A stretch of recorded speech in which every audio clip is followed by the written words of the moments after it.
Teacher record ሄሎ ተመልሷቸው ሪኮርድ ረስቶ ነበረ ተመልሷል። ልክ ጥሩ ነው። እሺ ሶ በዓለም አቀፍ ደረጃ ላይ እንግዲህ በየቦታው በየዓለማቱ በምንሄድበት ሰዓት መንገድ ላይም ስንንቀሳቀስ ስራ ቦታዎቻችንም ላይ ስናይ መሬት እንግዲህ ወጥነት የሌለው ነው። ሶ ይህንን ወጥነት የሌለውን ላንድ ፎርም የፈጠረው ምንድን ነው? ይህንን ላንድ ፎርም የፈጠረው ቴክቶኒክ ፕሮሰስ የሚባል አይ ቲንክ ቅድም ጀምረን ነበረ መሀል ላይ የተቋረጠው። ባለፈው በ9ኛ ክፍላችን በሞጁል 1 ላይ ስናነሳ ነበረ መሬት በመሬት አፈጣጠር ውስጥ ሁለት አይነት ፎርሶች አሉ ወይንም ሁለት አይነት ኃይላት ነበረ። እነዛ ኃይላት ዛሬም ድረስ አክት የሚያደርጉ ናቸው። እነማን ናቸው? እነዛም ኢንተርናል ፎርስ እና ኤክስተርናል ፎርስ የሚባሉ ፎርሶች አሉ። እነማን ናቸው? ኢንተርናል ብለን ባለፈው ዲስከስ ያደረግነው ለምሳሌ እንደነ እርዝኪውክ፣ ቴክቶኒክ ፎርስስ፣ ቮልካኒክ ኢራፕሽን እነዚህ መሬት ላይ ለምሳሌ ሜዳማነት፣ ተራራማነት ራይት የተለያዩ ስካርፕመንት ፊቸርስ እንዲፈጠር ምክንያት ብለን የምንጠራቸው ናቸው። ሌላኛው ኤክስተርናል ፎርስ ወይንም ኤግዞጀኒክ ብለን ዲስከስ ያደረግነው ነው። ያ ምንድነው? በውጭኛው የመሬት ክፍል ላይ ኮንቲኒስሊ ተግባራዊ የሚደረጉ ወይንም በተፈጥሮ ያሉ ፕሮሰሶች አሉ። እነዛ ምንድነው? ለምሳሌ እንደነ ዌዘር ኢሮዥን። እነዚህ ሂደቶች ምን ይፈጥራል ማለት ነው? መሬት ላይ የምናያቸውን የተለያዩ አይነት ወጣ ገብነትን ይፈጥራሉ። መሬት በተፈጥሮ እንደምናውቀው ሁሉም ቦታ ላይ ሜዳን አናገኝም። ሁሉም ቦታ ደግሞ ተራራ አይደለም። ያ የሆነበት ቅድም በነሳኋቸው በሁለቱ ፕሮሰሶች ወይንም በሁለቱ ሂደቶች አማካይነት ነው። ስለዚህ በዓለም አቀፍ ደረጃ ላይ መሬት እንደዚህ አይነት ገጽታን እንመለከታለን ማለት ነው። ዲስ ፕሮሰስ ሃፕን ኦቨር ሎንግ ፔሪድ ኦፍ ታይም። እንደምታወቀው እነዛ ሂደቶች በጣም ረጅም ዘመናት ላይ በምድራችን ላይ ሲከሰት የነበረ ዛሬም ድረስ እየተከሰተ ያሉ ፕሮሰሶች ናቸው ማለት ነው። በአጠቃላይ ጀስት ዘ ኤርዝ ኢዝ ዲቫይድድ ኢንቱ 7 ኮንቲነንትስ። ያው ይህንን ታውቁታላችሁ። ምድራችን በ7 አህጉራት እንዳሉ በመሬት ላይ በዓለም አቀፍ ደረጃ ላይ 7 አይነት አህጉራት እንዳሉ አይ ቲንክ ይሄ አዲስ ኮንሴፕት አይደለም ለእናንተ። 7 ኮንቲነንትስ የሚባለው እነዚህ 7ቱ አህጉራት እንደማለት ነው። ኖርዝ አሜሪካ፣ ሳውዝ አሜሪካ፣ አፍሪካ፣ ዩሮፕ፣ ኤዥያ፣ አንታርክቲካ፣ አርክቲክ ኤንድ ኦሺኒያ። እነዚህ 7ቱ አህጉራት አጠቃላይ ምድራችን የመሬት ክፍሎችን የምናገኝበት 7ቱ አህጉራት ናቸው ማለት ነው። በእነዚህ ሁለቱ ነገሮች ላይ ሁለት በጣም ሰፋፊ አዳዲስ ኮንሰፕቶች እንድታውቁ ይፈለጋል። ፎር ኤግዛምፕል ጀስት ዜር አር 2 ሞር ኮስታል ላንድ ፊቸርስ ዛት ኢዝ ኢንቮልቭ ኤ ሊትል ላንድ ኤር ኤንድ ኤ ሎት ኦፍ ዋተር። ለምሳሌ አንዳንድ ጊዜ በአንዳንድ ባህር ዳርቻዎች አካባቢ ላይ በጣም ሰፋፊ ውሃን የያዘ ነገር ግን ትናንሽ መሬት ያላቸው ይሄ ፔንሱላ ተብሎ ይጠራል። የስ እንደ ባህር ዳርቻ ላይ ባሉ ሀገራት ላይ የስ አካባቢው በሙሉ በውሃ ተሸፍነው በጣም ትናንሽ ደሴቶች ሲሆኑ ፔንሱላ ይባላል። አይ ቲንክ ምናልባት በጣም ገላጩ እንኳ ባይሆን እዚች ላይ ይታያቸዋል።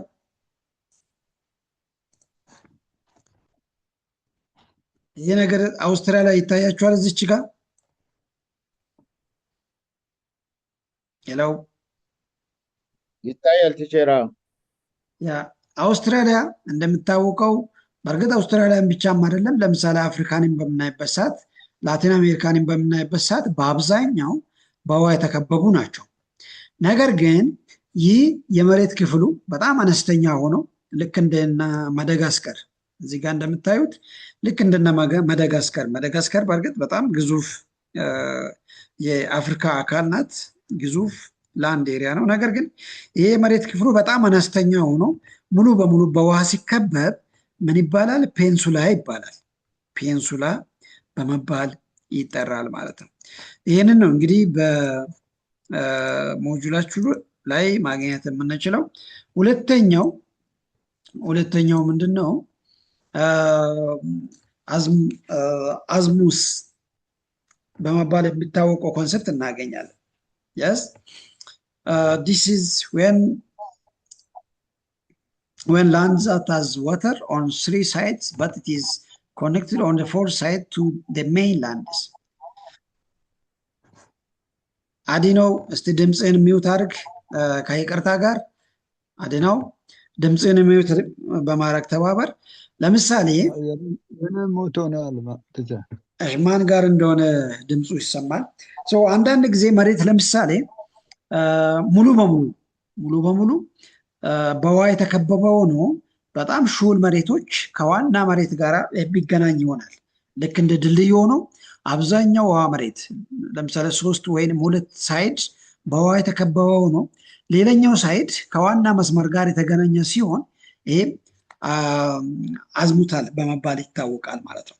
ይሄ ኦፍ ኮርስ ምናልባት በዓለም አቀፍ ደረጃ ላይ ብዙ ሀገራት ላይ ልናገኝ የምንችላቸው የመሬት ክፍሎች ናቸው። በእርግጥ በባህር ዳርቻዎች አካባቢ ላይ በብዛት የምናገኛቸው የመሬት ክፍሎች ናቸው እነዚህ። ቤስት ኤግዛምፕል ለምሳሌ እንደነ ፍሎሪዳ በአሜሪካ ግዛት ላይ እና ሌላኛው ጣሊያን እንደዛ አይነት ገጽታ ያላቸው አካባቢዎች ናቸው። ለምሳሌ እንደነ ጣሊያን መሬቱ በጣም ጠበብ ያለች ነገር ግን ለውሃ በጣም ቅርብ የሆኑ አብዛኛው ክፍሎቹ በውሃ የተከበበ ሆኖ አንደኛው ጫፍ በውሃ ከሜይንላንድ ጋር የተገናኘ ሲሆን ይሄ አዝማስ በመባል ይታወቃል ማለት ነው። እስቲ አንዳንድ ዋና ፊዚዮግራፊክ ወይንም ላንድ ፎርሞችን እስቲ ዲስከስ ለማድረግ እንሞክር። በአጠቃላይ ዓለማችን ላይ ሜይንላንድስ ወይንም ሜጀር ላንድ ፎርምስ ብለን የምንጠራቸው ለምሳሌ እንደና ማውንተንስ፣ ፕሌንላንድስ እነዚህን በአጭሩ ዲስከስ እናደርግ። አይ ሆፕ እነዚህ ነገሮች በጣም አዳዲስ ኮንሰፕቶች አይደሉም።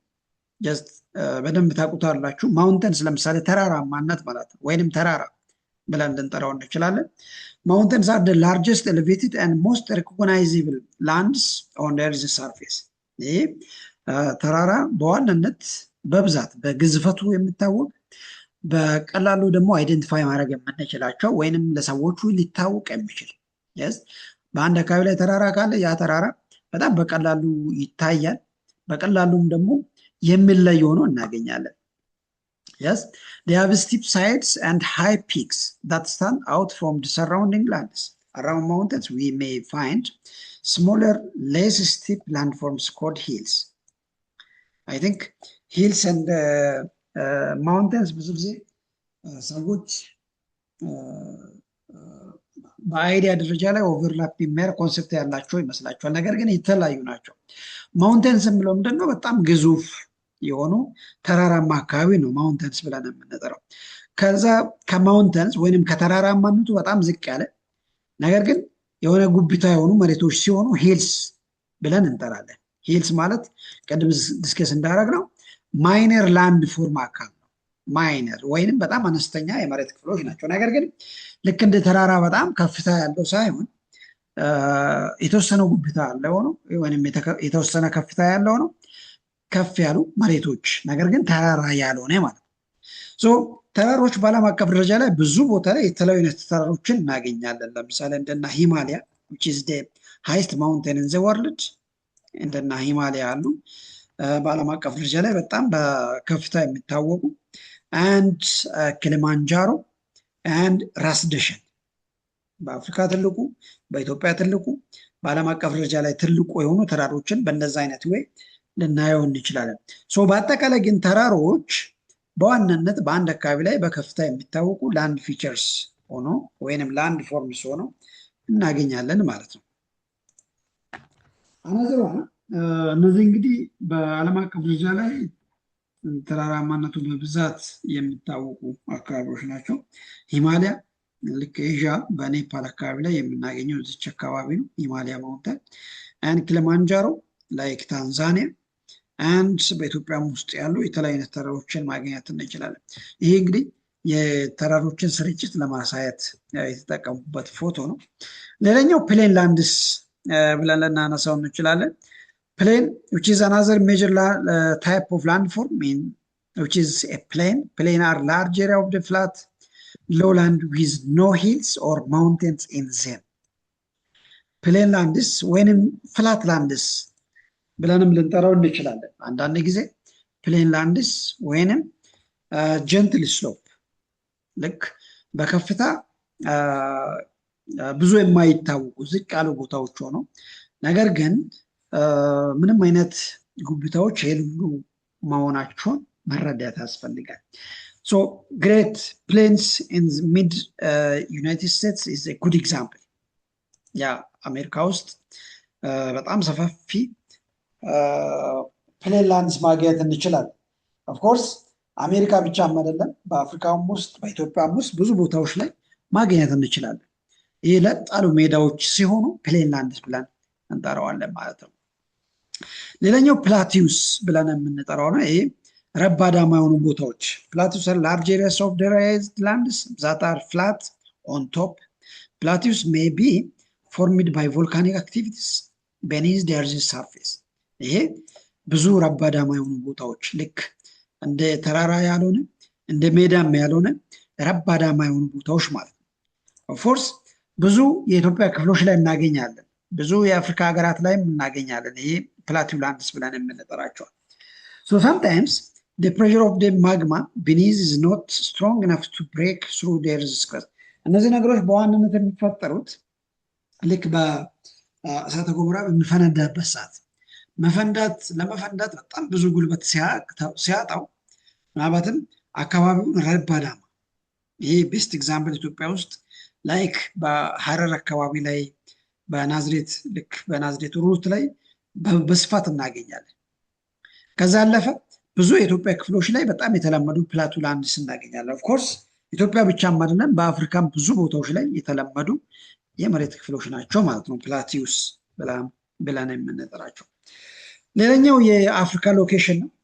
አይ ቲንክ አፍሪካ which is located primarily in terms of location አፍሪካ ለሁሉም አህጉራት በጣም ማዕከል ሆና ነው መናገኛት which is found south of Europe on the east of South America and west of Asia land masses.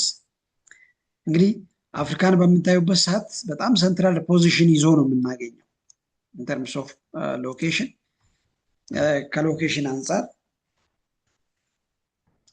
ከሎኬሽን አንጻር አፍሪካ የሚባለው ኮንቲነንት በዋናነት በሜዲትራኒያን ሲ የተከበበ ነው፣ በቀይ ባህር የተከበበ ነው፣ በገልፍ ኦፍ ኤደን ጫፍ ላይ ነው የምንገኘው፣ በህንድ ውቅያኖስ የተከበበ ነው፣ በአትላንቲክ ኦሽን የተከበበ ነው። ያስ ኢኩዌተር ደግሞ ኢኳሊ በሁለት የሚከፍል ሆኖ እናገኛለን። ይሰማችኋል አይደል? አዎ ይሰማል። በጣም አሪፍ። ሶ አፍሪካ የሚባለው ኮንቲነንት እዚህ ጋር እንደምታዩት ከሜዲትራኒያን ሲ በስተደቡብ በኩል ነው የምናገኘው። በሜዲትራኒያን ሲ የተከበበ ነው፣ በሬድ ሲ የተከበበ ነው። የስ በህንድ ውቅያኖስ እዚህ ጋር እንደምትመለከቱት በህንድ ውቅያኖስ የተከበበ ነው፣ በአትላንቲክ ኦሽን የተከበበ ነው። ራይት። ይሄ እንግዲህ የአፍሪካን ሎኬሽን ከሞላ ጎደል ይገልጻል ብዬ ገምታለሁ። ሌላኛው ኢኩዌተር ለእኩል ይከፍላል። ኢኩዌተር የሚባለው መስመር እዚች ጋር ይታያቸዋል። አይ ቲንክ እዚህ ላይ ያለው እቺኛው መስመር አፍሪካን ለሁለት ይከፍላል።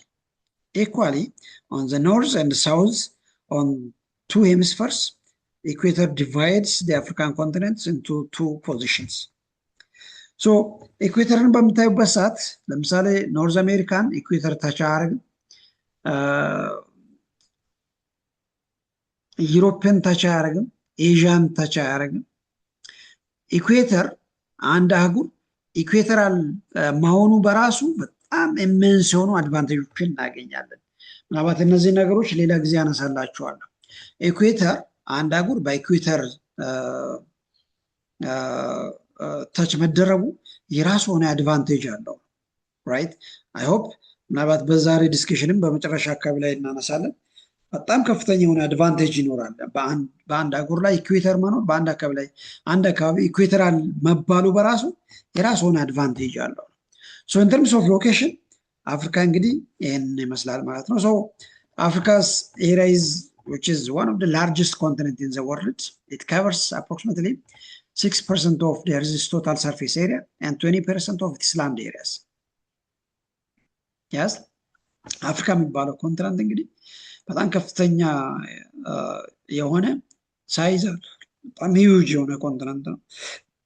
Yes, Africa's total population was estimated to be 1.3 billion. ያ በ2020 ከዛሬ 6 ዓመት በፊት በነበረው ትንበያ መሰረት የአፍሪካ ህዝብ ቁጥር አጠቃላይ 1.3 ቢሊዮን ኦፍ ኮርስ ምናልባት ይሄ ብቻም ላይሆን ይችላል። ዛሬ ትክክለኛ ቁጥር በምንወስድበት ሰዓት ከ1.5 ከ1.4 በላይ የሆነ የህዝብ ቁጥር እናገኛለን ቢሊዮን so therefore Africa's account for about 60% of the world total population. አፍሪካ እንግዲህ ከዓለማችን ቶታል ፖፑሌሽን 16%ን ይይዛል ማለት ነው which is one of the largest populated areas in the world. So ይህንን ይመስላል። another one is major landforms of Africa.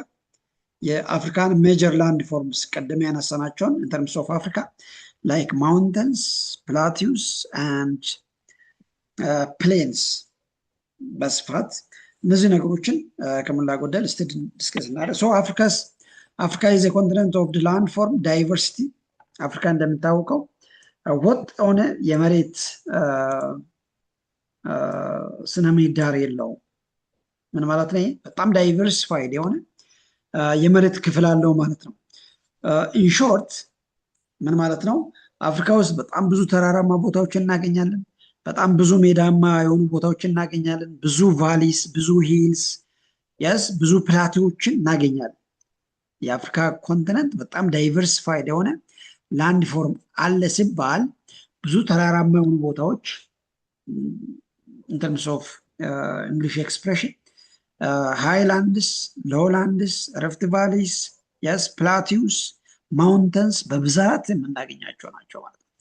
so it has a vast deserts ማለት ከነዛ በተጨማሪ በጣም ሰፋፊ የሆኑ በረሃዎችን እናገኛለን። ይሄ ኮንሰፕት እንግዲህ በአንዳንድ አህጉራት ላይ በጣም አዲስ ይሆናል። ለምሳሌ አውሮፓ ብትሄዱ አውሮፓ ውስጥ በፍጹም በረሃ የሚባለውን ነገር ላናየን እንችላለን። and arid and semi arid grasslands, yes ከፍል በረሃማ እና ከፍል በረሃማ የሆኑ የመሬት ክፍሎችን እናገኛለን። so this is some of the characteristics of the Africa's landforms.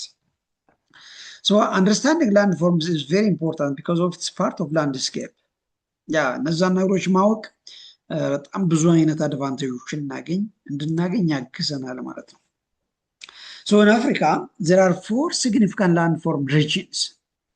አፍሪካ ውስጥ እንግዲህ በጣም አስፈላጊ በጣም ሲግኒፊካንት የሆኑ 4 landform regions እናገኛለን። የመጀመሪያ አትላስ ማውንቴን የሚባለው አትላስ ማውንቴንስ በፎቶ እዚች ላይ ይታያቸዋል። አትላስ ማውንቴንስ የሚለው ኖርዘርን አፍሪካ ላይ ጫፍ ላይ የሚገኙ ቦታዎችን ነው አትላስ ማውንቴንስ በመባል የሚታወቁት። እነዚህ ላይክ ማግሪብ ሪጅን እና ሞሮኮ ያሉ ጫፍ ላይ ያለውን ቦታ ነው ይሄ አትላስ ማውንቴን በመባል የሚታወቀው። ምናልባት አትላስ ማውንቴን in terms of mountainous nature በጣም ሂውጅ ወይንም በጣም highly elevated mountains አይደሉ። yes ምናልባትም ሰንሰለታማ የሆኑ ረጅም ቦታዎችን የሚሸፍን ተራራማ አካባቢ ማለት ነው። ይሄም ላይክ በኖርዝ አፍሪካ ላይ ለምሳሌ እንደና ሞሮኮ እና እንደና ቱኒዚያ በአጠቃላይ እዛ አካባቢ ላይ እናገኝ። so it forms a series of mountain chains including the anti-atlas, high atlas, middle atlas and rift mountains, tail atlas and sahara atlas. እነዚህ በአጠቃላይ በሰሜን አፍሪካ አካባቢ ላይ የምናገኛቸው የማውንቴን regions ናቸው ማለት ነው። yeah these are those atlas region in Africa. so the Atlas mountain make up the Maghreb, meaning west in Arabic. ይሄ በምዕራብ አፍሪካ እንደማለት ነው። ይሄ በማግሪብ means የአረብኛ ቋንቋ ነው። actually ማግሪብ ማለት ምዕራብ እንደማለት ነው። ይሄ በአጠቃላይ እንደና ሞሮኮ፣ አልጄሪያ፣ ቱኒዚያን አካባቢዎች የሚያጠቃልል ማለት ነው። so አትላስ ማውንተንስ ኮንሰፕቱ እንግዲህ ይህንን ይመስላል። ሌላኛው አፍሪካን ማሲቭስ በመባል የሚታወቁ ላንድ ፎርም ሪጅንስ እናገኛለን። ይሄ ኢንተርምስ ኦፍ ቫስትነስ ወይንም በስፋት አንጻር አፍሪካ ውስጥ ሰፋፊ ቦታዎችን የሚሸፍኑ ላንድ ፎርሞችን እናገኛለን። የመጀመሪያ ሳራ ዴዘርት ነው። አይ ቲንክ ስለ ሳራ በረሃ አብዛኞቻችሁ በብዙ ነገር ልትሰሙ ትችላላችሁ። ሳራ በረሃ የሚባለው አይ ቲንክ በፎቶ እዚች ላይ ታዩታላችሁ። ሳራ በረሃ ብለን የምንጠራው እዚች አካባቢ ላይ ያለው የኛው ፎቶ ማለት ነው። ኦፍኮርስ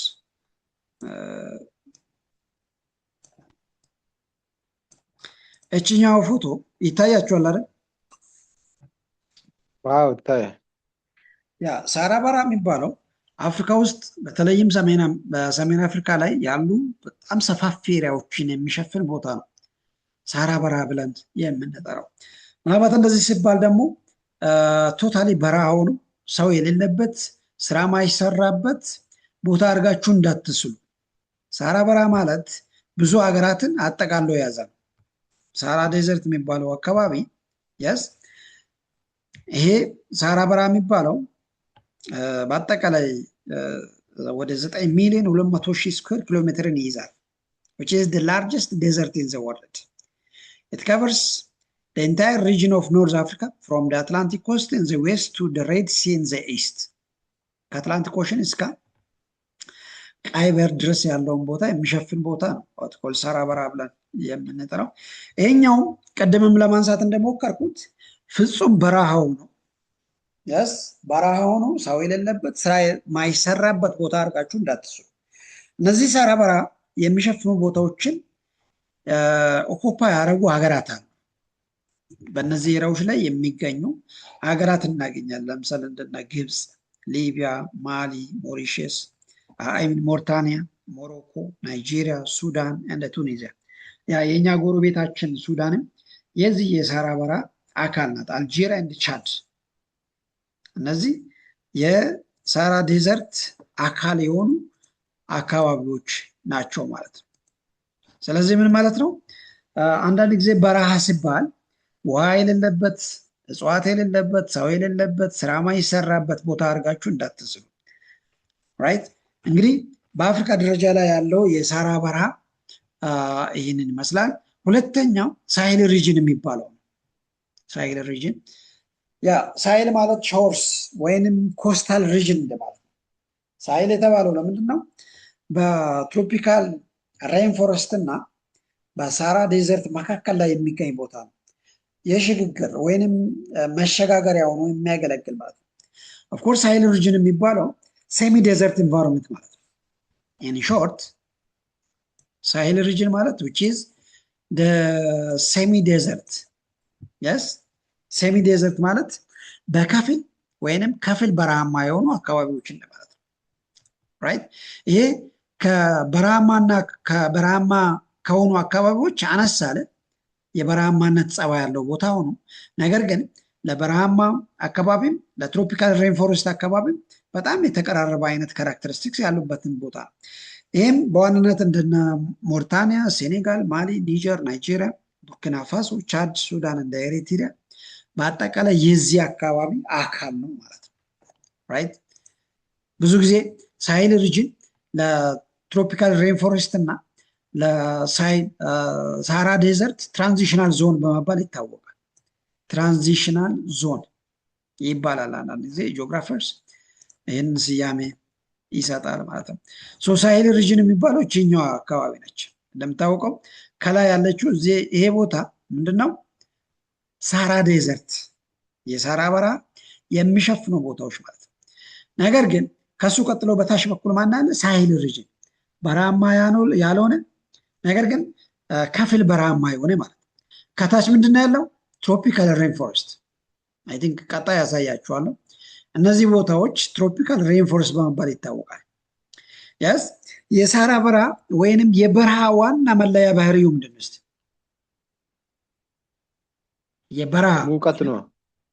ሙቀት ግሪን ፕላንት በብዛት አለመኖር። ኤክሰለንት።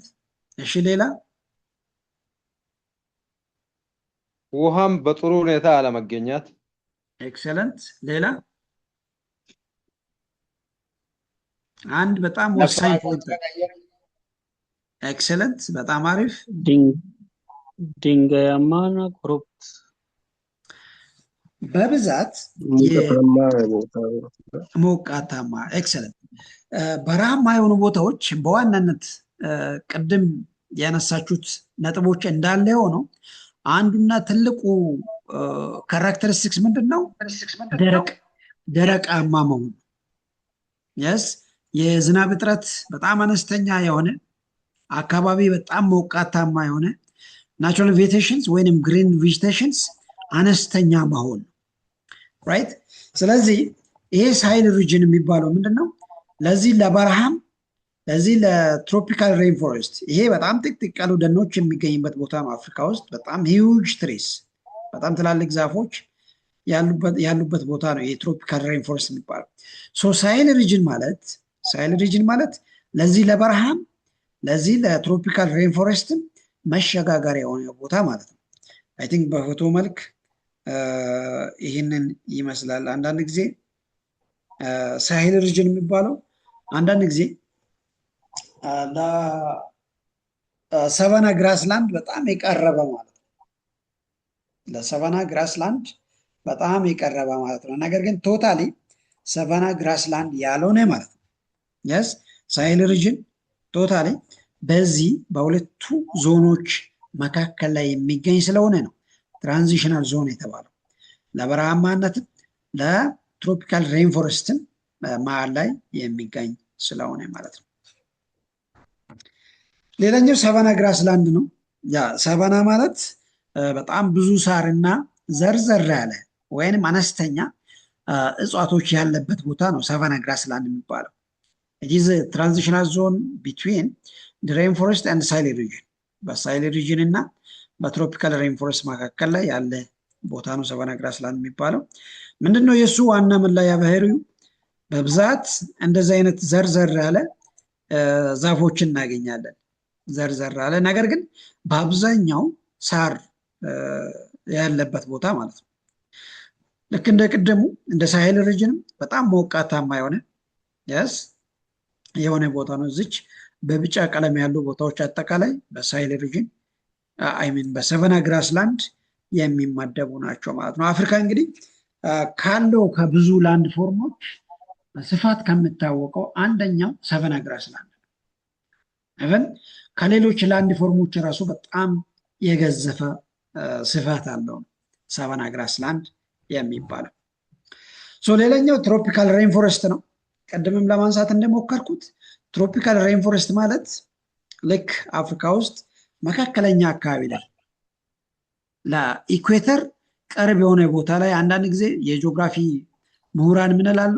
ከ0 እስከ 7 ዲግሪ ኖርዝ እና ሳውዝ አካባቢ ላይ ብቻ የሚገኝ አካባቢ ተብሎ ይወሰዳል ትሮፒካል ሬንፎረስት። ይሄ ምንድነው? በጣም ጥቅጥቅ ያሉ ደኖች ያለበት አካባቢ ነው ትሮፒካል ሬንፎረስት የሚባለው። አንዳንድ ጊዜ ኢኳቶሪያል ሬንፎረስትም ይባላል። እንግዲህ ይህንን ሬንፎረስት ወይም ይህንን ትሮፒካል ሬንፎረስት ሌላ አካባቢ ላይ ማግኘት አንችልም።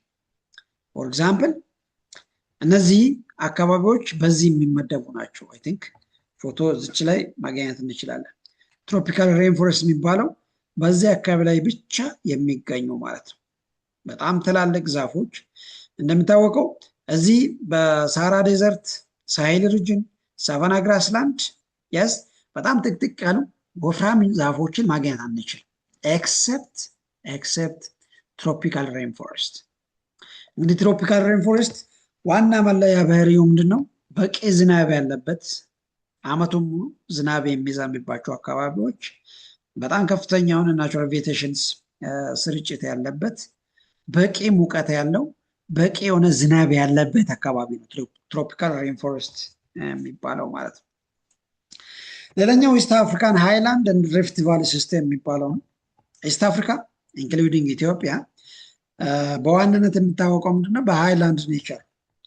ኢትዮጵያ ውስጥ እንግዲህ ኢትዮጵያን ጂኦግራፊ አይ ቲንክ ባለፈው በተወሰነ መልኩ ልናነሳ ሞክረን ነበረ። አብዛኛው የኢትዮጵያ ክፍሎች ወደ 56% የሚጠጋው የኢትዮጵያ መሬት ሃይላንድ ነው። የኢትዮጵያ አብዛኛው መሬቱ ሃይላንድ ነው። ሶ ኢትዮጵያ ብቻም አይደለም፣ የተቀሩት የኢትዮጵያ ጎረቤቶች ለምሳሌ ኤሪትሪያ እና የተወሰነ የጅቡቲ ፓርቶች ያስ እነዚህ አካባቢዎች በዋናነት ሃይላንድ ኔቸር የሚያመዝንበት ነው። ከዛ በተጨማሪ ደግሞ አንድ ግዙፍ የሆነ ላንድ ፎርም እናገኛለን። ምንድነው እሱ? ሪፍት ቫሊ። ሪፍት ቫሊ የሚባል ላንድ ፎርም እናገኛለን። በተቀረው የአፍሪካ ክፍል ላይ የማይገኝ ማለት ነው። ኦፍኮርስ በኖርዝ አፍሪካ፣ በዌስት አፍሪካ የታላቁ ስምጥ ሸለቆ ታች አያደርግም ኤክሴፕት ኢስት አፍሪካ ማለት ነው። ራይት። እንግዲህ ስምጥ ሸለቆ በጣም ብዙ ፊዚዮግራፊክ ዲቪዥንስ ያለበት ነው። ብዙ ላንድ ፎርሞችን በውስጡ የያዘ ነው። ብዙ ሐይቆች ያለበት ነው። ያስ ከጆርዳን ይጀምራል፣ ከቀይ ባህር ጫፍ ማለት ነው። ኢትዮጵያን ታች አድርጎ እስከ ማላዊ እና ሞዛምቢክ ድረስ የሚዘልቅ ማለት ነው። ይሄ እንግዲህ ትልቁ ስምጥ ሸለቆ ነው። አፍሪካ ውስጥ እንግዲህ ወደ 5600 ኪሎ ሜትር ርዝመት አለ። ያስ አጠቃላይ የስምጥ ሸለቆ ርዝመቱ ወደ 7200 አካባቢ ነው። ከዛ ውስጥ 5600 የሚገኘው አፍሪካ ውስጥ ነው። 5600 ኪሎ ሜትሩ የሚገኘው በአፍሪካ ውስጥ ነው ማለት ነው። ይሄ ነው እንግዲህ የስምጥ ሸለቆ ሩቶቹ ይህንን ይመስላል። አንድ ያ ስምጥ ሸለቆ ቶታሊ በጣም ብዙ አይነት አድቫንቴጅ ያለበት ነው። ኢትዮጵያ ውስጥ እንግዲህ እንደምታወቀው ብዙ ሐይቆችን የምናገኝበት ነው። ለምሳሌ ጫሞ፣ አባያ፣ ሐዋሳ፣ ዝዋይ፣ ላንጋኖ፣ አብጃታ፣ ሻላ እነዚህ ሐይቆች በአጠቃላይ የሚገኙት በዚህ በስምጥ ሸለቆ ውስጥ ነው። ያ ስምጥ ሸለቆ ራሱ ቀደም ስለ ዴዘርት ስናወራ ነበር። ስምጥ ሸለቆ ሲባል ያስ ሰው የሌለበት በጣም ገደላ ገደል የሆነ ቦታ አድርጋችሁ እንዳትስሉ። ስምጥ ሸለቆ ማለት ከኖርማል መሬት ትንሽ ዝቅ ያለ ያስ ነገር ግን ማንኛውንም አይነት ስራ መስራት የሚቻልበት። እስቲ ኢትዮጵያ ውስጥ በስምጥ ሸለቆ ውስጥ ካሉ ከተሞች አንዱን ጥቀሱ። እየጨረሰን ነው። ኢትዮጵያ ውስጥ በስምጥ ሸለቆ ውስጥ ካሉ ከተሞች እስቲ አንዱን ጥቀሱ፣ ወይንም በስምጥ ሸለቆ ውስጥ ካሉ አካባቢዎች። አፋር ሪጅን። አፋር ኤክሰለንት። ሌላ?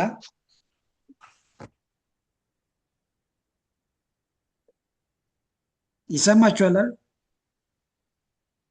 ጎንደር ጎንደር አይደለም፣ ጎንደር አይደለም። አቶ ወርማኮ ይሞክራሉ?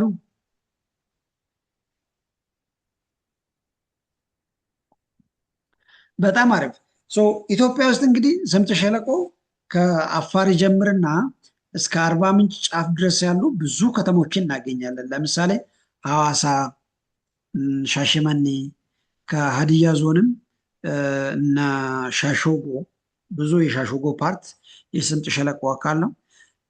ዝዋይ፣ መቂ፣ ናዝሬት ራይት። እነዚህ ከተሞች እንግዲህ በስምጥ ሸለቆ ውስጥ የሚገኙ አካባቢዎች ናቸው። ስለዚህ ምን ለማለት ነው ያሰብኩት፣ ስምጥ ሸለቆ ሲባል ሰው ማይኖርበት ስራ ማይሰራበት አርጋችሁ እንዳትስሉ። ነገር ግን ስምጥ ሸለቆ ማለት ከኖርማል ሃይላንድ መሬት ዝቅ ያለ ቦታ እንደማለት ነው። ዝቅ ያለ ቦታ እንደማለት ነው ሪፍት ቫሊ የሚባለው። የመጨረሻው ከአፍሪካ ላንድ ፎርምስ የመጨረሻው ሳውዘርን አፍሪካ ላንድ ፎርም ነው። እንግዲህ በሳውዘርን አፍሪካ ላይ ብዙ ቦታዎችን እናገኛለን። ያ ኢንክሉዲንግ እናንተ ያላችሁበትን ሳውዝ አፍሪካም ጭምር ማለት ነው። ብዙ የመሬት ክፍሎችን እናገኛለን። ለምሳሌ ተራሮች፣ ሪፍት ቫሊ፣ ማውንተንስ፣ ፕሌን ላንድስ፣ ብዙ ላንድስኬፖችን እናገኛለን። ራይት። ለምሳሌ በረሃም ጭምር። ለምሳሌ ካላሪ ዴዘርት፣ ናሚቢያን ዴዘርት በናሚቢያ አካባቢ የሚገኙ እና ካላሪ ዴዘርት በቦትስዋና አካባቢ ላይ የሚገኝ በረሃ ነው። እንግዲህ እነዚህ በአፍሪካ ውስጥ የሚገኙ ያ ሳውዘርን አፍሪካ የሚባለው እነዚህን አካባቢዎችን የያዘ ነው። እንግዲህ እዚች ላይ የምናገኛት ይችኛዋ ዴዘርት ናት፣ ናሚቢያ እና የቦትስዋና እነዚህን ሁለቱንም አካባቢ የሚያካልል በረሃ ነው እንግዲህ ካላሪ ኤንድ ናሚቢያን ዴዘርት የሚባሉት። በአጠቃላይ ሳውዘርን አፍሪካ በእነዚህ ነገሮች ይታወቃሉ። ግሬት ስካርፕመንትስ፣ ኮስታል ፕሌንስ፣ ካላሪ ቤዝንስ፣ ናሚቢያን ዴዘርት፣ ሪቨር ቫሊስ ኤንድ ቤዝንስ። ብዙ አይነት የመሬት ክፍሎችን እናገኛለን በሳውዘርን አፍሪካ። ሂር ምናልባትም ላንድ ፎርምስ ኢን ሳውዘርን አፍሪካ በጣም ብዙ በረሃ እናገኛለን። አንዳንድ የባህር ዳርቻዎችን እናገኛለን። እንደዚህ አይነት ስካርፕመንቶችን ግሬት ስካርፕመንት እናገኛለን። ፕላቲው ላንድስ ልክ እዚች ላይ እንደምታዩት ረባዳማ የሆኑ መሬቶች እናገኛለን። አንድ ኦፍሹር ለምሳሌ የባህር ዳርቻዎች በስፋት እናገኛለን። አንድ ዴዘርትስ yes some savanna grasslands። በአጠቃላይ አፍሪካ ውስጥ በጣም ብዙ አይነት ላንድ ፎርም ያለ መሆኑን መረዳት ያስፈልጋል ማለት ነው። የዛሬ ዲስከሽን እንግዲህ በዚህ እናጠቃልላለን። በአጭሩ የዛሬ ዲስከሽን